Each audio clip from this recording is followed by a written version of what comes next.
প্রিয় সাংবাদিক বন্ধুগণ, আসসালামু আলাইকুম ওয়া রাহমাতুল্লাহ। আপনারা আবার আন্তরিক শুভেচ্ছা গ্রহণ করবেন।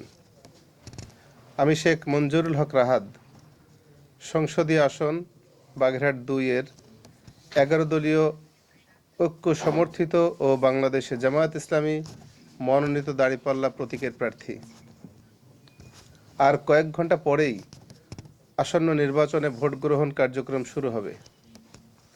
কিছু গুরুত্বপূর্ণ বিষয় আপনাদের মাধ্যমে জাতির সামনে তুলে ধরার জন্য গভীর রাতে এই জরুরি সাংবাদিক সম্মেলনের আয়োজন করা হয়েছে। নির্বাচন কমিশন কর্তৃক একজন বৈধ প্রার্থী হিসেবে স্বীকৃতি পাওয়ার পর থেকেই এই সংসদীয় আসনের সকল এলাকায় আমি ও আমার সমর্থকেরা প্রচারণায় ব্যস্ত সময় পার করেছি। প্রচারণা শেষ হওয়ার পর জনগণের মাঝে দাঁড়িপাল্লা প্রতীকের পক্ষে ব্যাপক সমর্থন দেখা দিয়েছে, যা আগামীকাল ব্যালট বিপ্লবে রূপ নেবে ইনশাআল্লাহ। জনগণের ভিতর আমার ব্যাপক গ্রহণযোগ্যতা তৈরি হওয়ায় আমার আসন্ন বিজয়কে বাধাগ্রস্ত ও নস্যাৎ করার জন্য ইতিমধ্যেই আমার বিরোধী পক্ষ ও বিভিন্ন কুচক্রী মহল নানাবিধ ষড়যন্ত্র শুরু করেছে। বিভিন্ন স্থানে আমার নির্বাচনী কাজে বাধাসহ আচরণবিধি পরিপন্থী কার্যকলাপ সংগঠিত হলেও নির্বাচনী কাজে দায়িত্ব পালনরত কর্তৃপক্ষ তাৎক্ষণিক বা দৃশ্যমান তেমন কোনো পদক্ষেপ গ্রহণ করেই নাই, যে কারণে বিভিন্ন অনিয়ম ও আচরণবিধি পরিপন্থী কতিপয় কার্যকলাপ এবং উহাতে দায়িত্ব পালনরত কর্তৃপক্ষের নিষ্ক্রিয়তার খণ্ডচিত্র নিচে তুলে ধরছি। ১.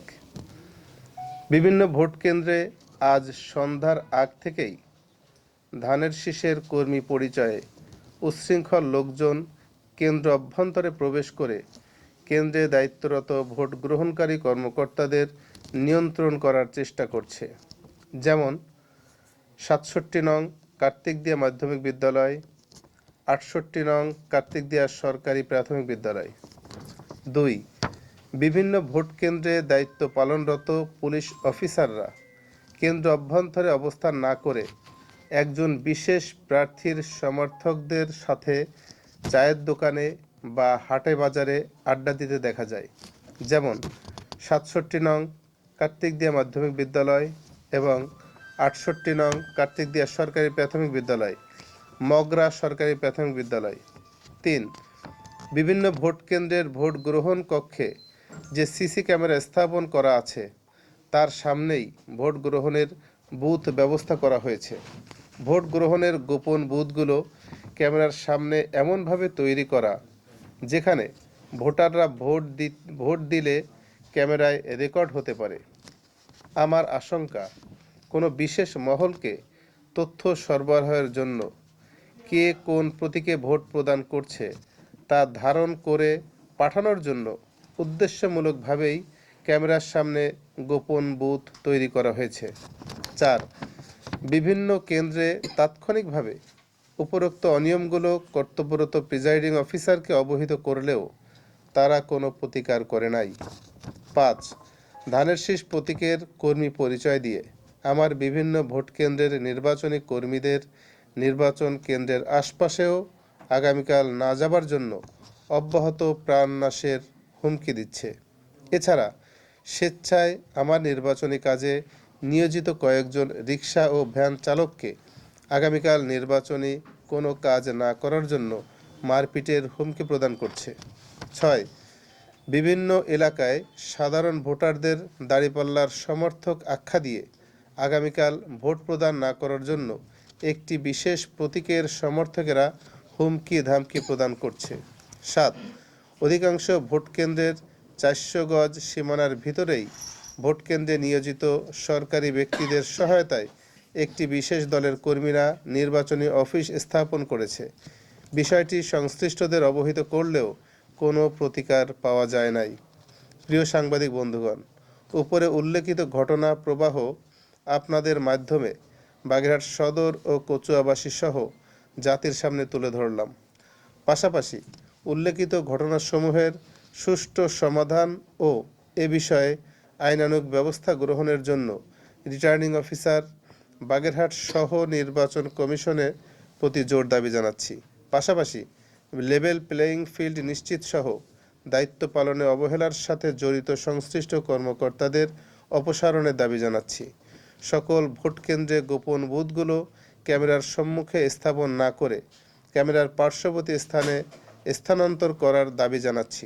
সাথে সাথে আমি বেশ কয়েকটি কেন্দ্রের খবর আমার কাছে এসেছে, আমি জানতে পেরেছি শতভাগ সিসি ক্যামেরার আওতায় সমস্ত ভোট কেন্দ্রগুলো অথবা বুথগুলো থাকার কথা থাকলেও আমরা অনেক জায়গায় দেখেছি যে এখানে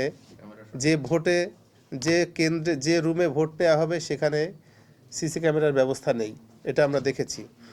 আরেকটি বিষয় বলছি, দেখেছি অনেক জায়গায় যেখানে ক্যামেরা স্থাপন করা আছে তার সামনে এমনভাবে বুথটা রাখা আছে, হয়তো ব্যালট পেপারটা সেই ক্যামেরায় ধরা পড়ছে না, কিন্তু যিনি ভোট দিবে তার চেহারা, তার বডিটা ওই ক্যামেরায় রেকর্ড হচ্ছে।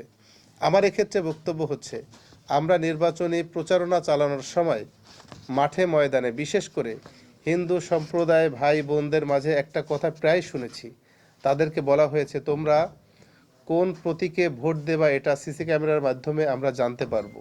যদি আমাদের নির্দিষ্ট প্রতীকে ভোট না দাও তাহলে পরবর্তীতে তোমাদের বিরুদ্ধে ব্যবস্থা নেওয়া হবে 12 তারিখের ভোটের পরে।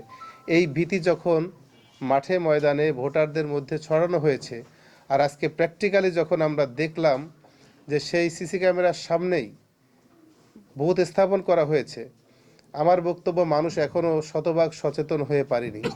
মাঠে ময়দানে এই কথা ছড়ানো হয়েছে, আবার কেন্দ্রে ঢুকে যখনই দেখবে তার সামনে সিসি ক্যামেরা আছে, যদিও কিছু কিছু সিসি ক্যামেরায় ব্যালট পেপার দেখা যাবে না, কিন্তু চেহারা অথবা বডি অথবা তার চেস্ট ধরা পড়বে। সেক্ষেত্রে সেই ভোটার সিসি ক্যামেরার দিকে চোখ যাওয়ার সঙ্গে সঙ্গেই এটা ধারণা করতেই পারে যে হয়তো আমার ভোটটা এই ক্যামেরায় ধরা পড়বে বা কেউ দেখে ফেলবে। এই ভীতি নিয়ে সে স্বাধীনভাবে ভোট দিতে পারবে না। আমাদের এক্ষেত্রে স্পষ্ট বক্তব্য, ভোটাররা নির্ভয়ে নির্বিঘ্নে ভোট প্রদান করবে। সিসি ক্যামেরার সামনে থাকা মানেই হচ্ছে তাকে ভীতি প্রদর্শন করা। তো একজন ভোটার স্বাধীনভাবে ভোট দিবে, কেন সে ভীতি প্রদর্শনের মধ্যে নিরাপত্তাহীনতা মনে করবে ভোট দিবে? সুতরাং এটা আমরা দাবি করছি, জোর দাবি করছি। ইতোমধ্যেই আমরা রিটার্নিং কর্মকর্তা, সহকারী রিটার্নিং কর্মকর্তা যারা রয়েছে তাদের সঙ্গে আমরা কথা বলেছি, আমাদেরকে আশ্বস্ত করেছেন যে আমরা এই বিষয়টা পদক্ষেপ নিয়েছি। আমরা যেখানে সিসি ক্যামেরার সামনে বুথ রয়েছে সেগুলো সরিয়েছি, কিন্তু পরবর্তীতে অনেক সময় পরেও আমরা খোঁজ নিয়ে দেখেছি যে এটা তারা সব জায়গায় করেনি। বাগেরহাট 2 আসনে 139টা কেন্দ্র রয়েছে, আমাদের পক্ষে সব কেন্দ্র ঘুরে ঘুরে এই তথ্য তাদেরকে দেওয়া খুবই কঠিন ব্যাপার। আমাকে তারা বলেছেন যে আপনি তথ্য দেন কোন কোন কেন্দ্রে এমন আছে, আমরা সেটা অপসারণ করব। এটা আসলে আমাদের তথ্য দেওয়ার দায়িত্ব নয়, তাদের পক্ষ থেকে প্রিজাইডিং অফিসার, সহকারী প্রিজাইডিং অফিসারকে যদি তারা এ বিষয়ে নির্দেশনা দিয়ে দেন কোনো ক্যামেরার সামনে বুথ স্থাপন করা যাবে না। বুথ তো ক্যামেরায় দেখানোর দরকার নেই, ক্যামেরায় দেখবে কে ঢুকছে কে বের হচ্ছে, প্রবেশ এবং বাহির এটা ক্যামেরায় ধরা পড়বে। বুথের চেহারা আমার মনে হয় না কোনো সিসি ক্যামেরায় দেখানোর প্রয়োজন আছে। এই বিষয়টা সংশ্লিষ্ট কর্তৃপক্ষ এখনও ভালোভাবে নেয়নি, তারা এ বিষয়ে পদক্ষেপ গ্রহণ করে এটাই আমরা বুঝতে পারছি। তাই আপনাদের